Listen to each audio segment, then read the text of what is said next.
আমরা এসেছি ওনার পরিবারকে কিভাবে সহায়তা করা যায় এবং সার্টিফিকেট কপির জন্য আমরা অলরেডি অ্যাপ্লাই করে দিয়েছি।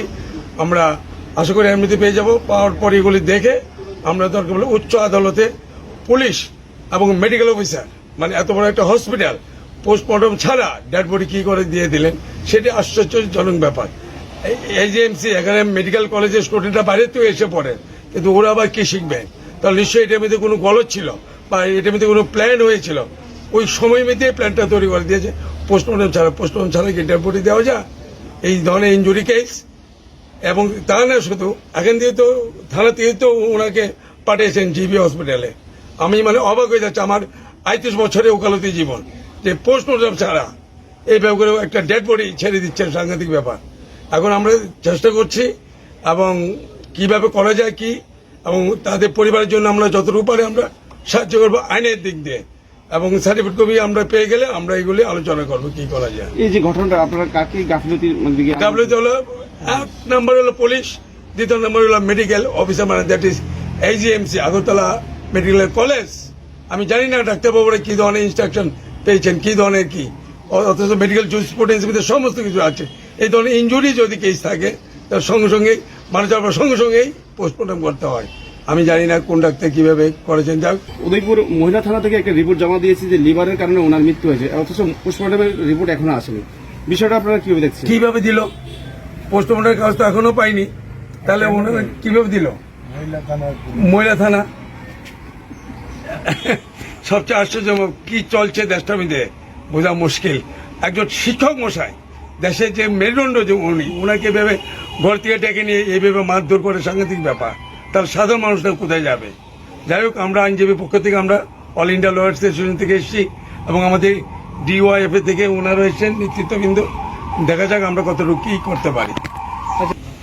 আমরা ভারতের গণতান্ত্রিক যুব federation DOFI, SFI, TSU, TIF এবং আমরা আমাদের পাশে পেয়েছি আইনজীবীদের। রাজ্যের বরিষ্ঠ দুজন আইনজীবী, উদয়পুরেরও বরিষ্ঠ আইনজীবীরা এখানে উপস্থিত হয়েছেন এবং আমরাও ওদের কাছে দাবি রাখছি ওনাদের কাছে যে এই বিষয়টা আইনগতভাবে যেন সর্বোচ্চ তারা সাহায্য সহযোগিতা করেন এবং গোটা ঘটনা গভীর ষড়যন্ত্র। এটা শুধুমাত্র একটা শিক্ষক হত্যা এভাবে যদি আমরা দেখি তাহলে আমাদের ভবিষ্যতে আরও শিক্ষককে এইভাবে মাতব্বররা, আজকের দিন মাতব্বররা খুন করবেন এবং এর পেছনে শুধুমাত্র যারা খুন করেছেন কয়েকজন ব্যক্তি, আমরা শুধুমাত্র তা না, এর পিছনে পুলিশ, এর পিছনে উদয়পুর হাসপাতাল এবং শেষ পর্যন্ত খুনের তথ্য প্রমাণ লুপাট করার জন্য জিবি হসপিটাল আরও বড় দায়ী। ফলে এখানে কাউকে ছোট বড় করে না, এই গোটা ঘটনার পেছনে পুলিশ এবং উদয়পুর মহকুমা হাসপাতাল থেকে জিবি সবাই তার সঙ্গে যুক্ত।